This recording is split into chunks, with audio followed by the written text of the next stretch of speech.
میرے عزیز دوستو،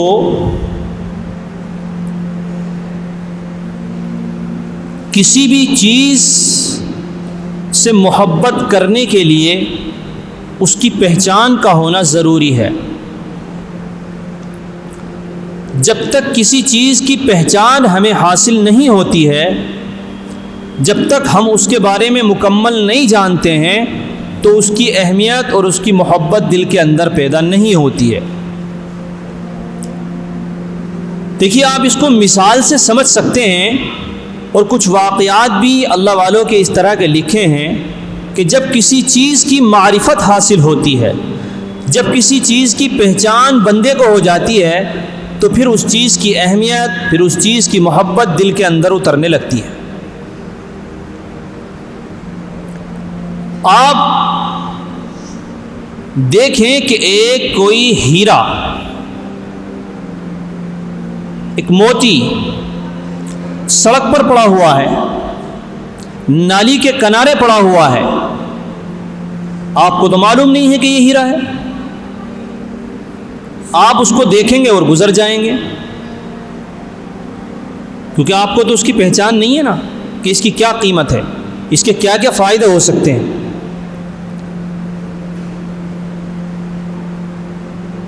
لیکن اگر اس کو اٹھایا جائے اور کوئی انسان اس کی پہچان کرا دے کہ بھائی یہ جو چیز پڑی ہوئی ہے یہ ایک نایاب ہیرا ہے، کہ اگر کسی انسان کو یہ حاصل ہو جائے تو یہ کروڑوں میں بکے گا، کروڑوں میں، اس کی قیمت کروڑوں روپے ہے، کہ جس موتی اور جس شیشے کو تم دیکھ کر کے گزر رہے ہو یہ کوئی معمولی چیز نہیں ہے، یہ جو پڑی ہوئی ہے یہ بہت قیمتی چیز ہے۔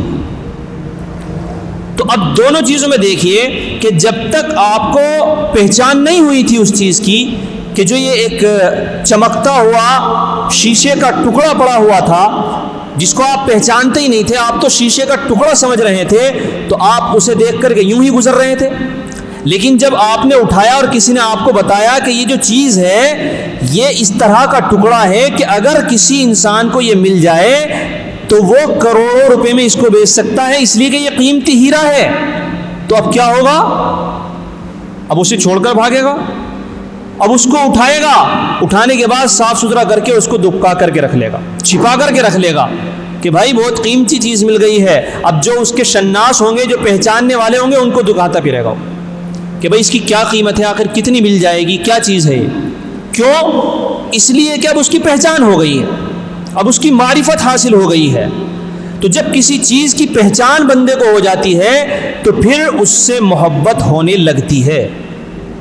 اسی طریقے سے علماء نے اور اللہ والوں نے لکھا ہے کہ ہم لوگوں کو اللہ کی پہچان جب تک نہیں ہوتی ہے تو ہم بس یوں ہی زندگی گزار رہے ہوتے ہیں، لیکن جب اللہ کی معرفت ہم کو حاصل ہو جاتی ہے، جب اللہ کی پہچان ہمیں ہو جاتی ہے کہ آخر اللہ ہے کیا چیز، آخر اللہ ہے کیسا، تو پھر اللہ کی محبت دل کے اندر اترنے لگتی ہے۔ تو کسی بھی چیز کے لیے پہلے پہچان ضروری ہوتی ہے۔ ایک اور مثال لکھی ہے امام مالک رحمۃ اللہ علیہ، بہت بڑے عالم ہیں، 4 اماموں کی اقتداء کی جاتی ہے، ان میں سے ایک ہے امام مالک رحمۃ اللہ علیہ۔ ان کے ایک استاذ ہیں امام ربیعۃ الرائے، ان کے والد تھے فرخ۔ خراسان کے اندر جنگ ہوئی، اپنے ملک کو لے کر، باتوں کو لے کر کے جس طرح جنگیں ہو جاتی ہیں، تو امیر المؤمنین نے اس وقت ان کو بھی اس جنگ میں نکلنے کا حکم دیا۔ جس وقت ان کو یہ حکم دیا تو اس وقت امام ربیعۃ الرائے جو امام مالک کے استاد ہیں وہ پیٹ کے اندر تھے۔ بہرحال امیر المؤمنین کا حکم تھا، وہ اللہ کے راستے میں نکل گئے اور اپنی بیوی کو 30,000 درہم دے کر کے اور ان سے کہا کہ دیکھو میں اللہ کے راستے میں جا رہا ہوں، اپنے وطن کے لیے، ملک کے لیے جنگ ہو رہی ہے، میں اس کی حفاظت کے لیے جا رہا ہوں، پتہ نہیں میرا آنا ہو یا نہ ہو، یا کب تک ہو اس کی کوئی گارنٹی نہیں ہے، لہٰذا تم یہ 30,000 دینار اپنے پاس میں رکھو اور جو یہ بچہ پیدا ہو اس کی بہترین تربیت کرنا، اچھے طریقے سے اس کو بہترین انسان بنانا، انسانوں کی خدمت کرنے والا بنانا، اور یہ پیسے ہیں دھیرے دھیرے جیسے تمہیں ضرورت ہو ان کو خرچ کرتی رہنا۔ اللہ کا کرنا یہ ہوا کہ یہ جنگ بہت طویل ہو گئی، بہت لمبی ہو گئی۔ علماء نے لکھا ہے کہ تقریباً 27 سال کے بعد میں ان کا گھر لوٹنا ہوا، 27 سال کے بعد میں۔ آج کل کا تو دور بالکل الگ ہے نا بھائی، آج تو اگر آدمی 27 سال میں آئے یا 30 سال میں آئے، کہیں باہر بھی رہ رہا ہو تو ذرائع ہیں بہت سارے، موبائل کے ذریعے سے بات ہو جاتی ہے، پہچان ہو جاتی ہے، ایک دوسرے کے فوٹو بھیج دیے جاتے ہیں۔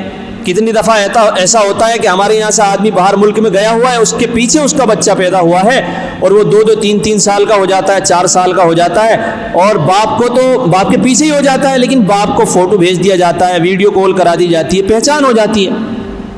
لیکن وہ زمانہ ایسا نہیں تھا۔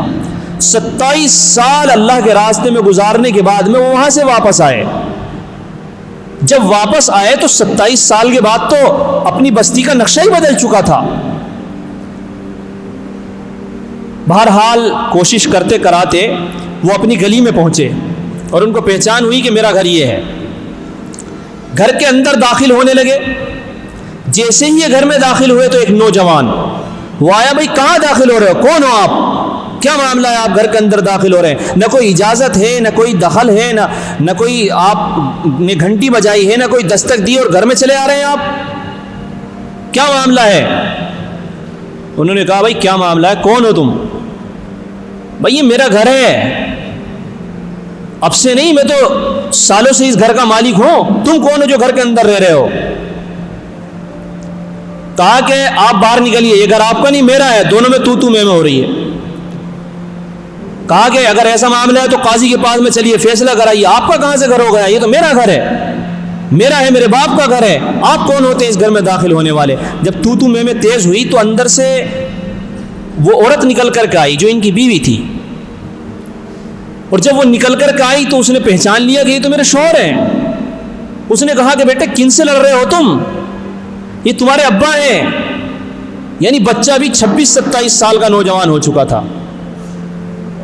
یہ تمہارے ابا ہیں، ان سے کیوں لڑ رہے ہو؟ یہ تو اللہ کے راستے میں نکل گئے تھے، اور یہ خوشی کی بات ہے کہ آج 27 سال کے بعد میں تمہارے باپ لوٹ کر کے آئے ہیں۔ جب بیٹے نے یہ دیکھا کہ میرے ابا آئے ہوئے ہیں، پہچان ہو گئی ابا کی، تو دونوں ایک دوسرے سے گلے ملنے لگے، رونے لگے، خوش ہونے لگے۔ تو بھائی دیکھو، جب تک پہچان نہ ہوئی تھی تو جب تک جھگڑنے کے لیے تیار تھے، اور جب پہچان ہو گئی تو محبت پیدا ہو گئی، گلے ملنے لگے۔ یہی معاملہ اللہ کا اور بندے کا ہے کہ جب تک بندہ اللہ کو نہیں پہچانتا ہے تو وہ غفلت کی زندگی گزارتا ہے، لیکن جب اللہ کی پہچان ہو جاتی ہے اور جب بندہ پہچان لیتا ہے کہ میرا مالک، میرا رب مجھ پہ کتنا مہربان ہے، مجھ سے کتنی محبت کرتا ہے، اس نے مجھے پیدا کیا ہے، اس نے مجھے ایمان کی دولت سے نوازا ہے، اس نے مجھے نعمتوں سے نوازا ہے، اس نے مجھے ہاتھ دیے ہیں، آنکھ دی ہے، زبان دی ہے۔ جب وہ ان نعمتوں کو پہچاننے لگتا ہے اور وہ اللہ کو پہچاننے لگتا ہے تو پھر اللہ کی محبت پیدا ہونا شروع ہو جاتی ہے۔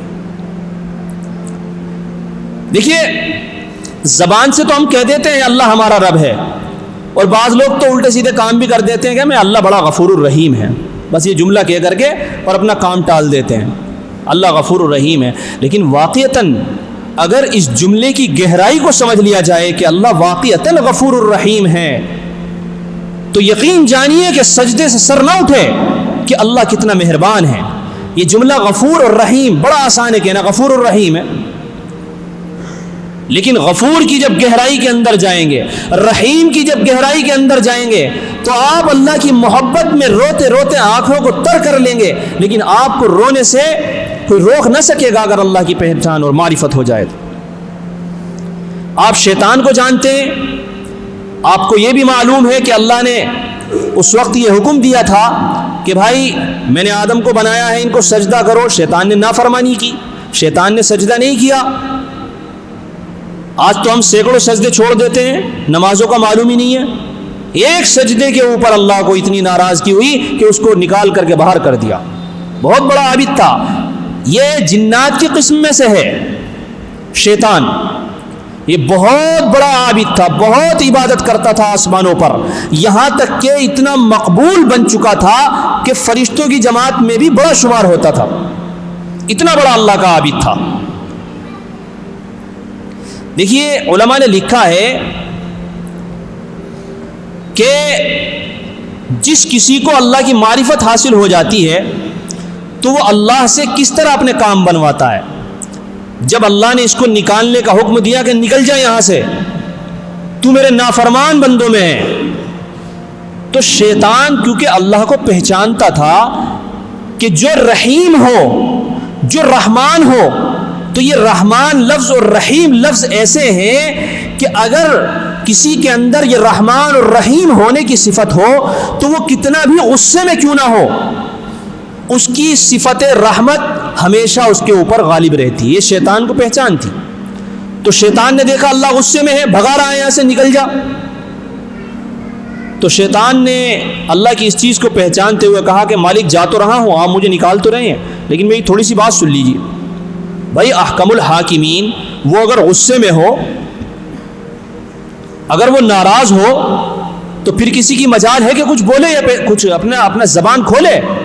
لیکن شیطان پہچانتا تھا کہ اللہ چاہے کتنے بھی غصے میں ہو جائے، اگر میں اس حالت میں بھی، ناراضگی کی حالت میں بھی، نافرمانی کی حالت میں بھی اگر میں اللہ کو پکاروں گا، اللہ سے کچھ مانگوں گا، تو اللہ ضرور دے گا.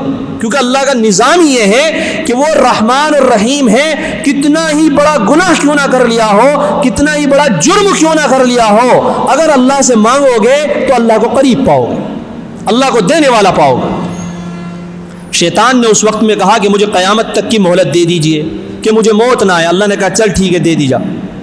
ورنہ جس نے نافرمانی کی ہے اس کو کوئی عطا تھوڑی کیا جاتا ہے، اس کو تو 2 لاکھ مار کے باہر نکال جا، بھاگ، ہماری نافرمانی کر رہا ہے اور ہم سے مانگ رہا ہے. لیکن نہ، اللہ نے کہا ٹھیک ہے جاؤ، قیامت تک کی تمہیں مہلت دی ہے کہ مجھے اور تھوڑا سا یہ اور دے دیجیے کہ میں بندوں کے دلوں میں وسوسے ڈال سکوں اور میں بندوں کو ورغلا سکوں کہ ٹھیک ہے میں نے تمہیں یہ اختیار بھی دیا. بڑی عجیب سی بات تھی، لیکن اللہ کو پہچانتا تھا نا کہ اللہ رب العزت غصے کی حالت میں بھی دینے سے منع نہیں کرتا ہے. اگر اللہ ناراض ہو تو تب بھی اگر اللہ سے مانگا جائے تو اللہ تب بھی دینے سے انکار نہیں کرتا ہے. اللہ نے دے دیا.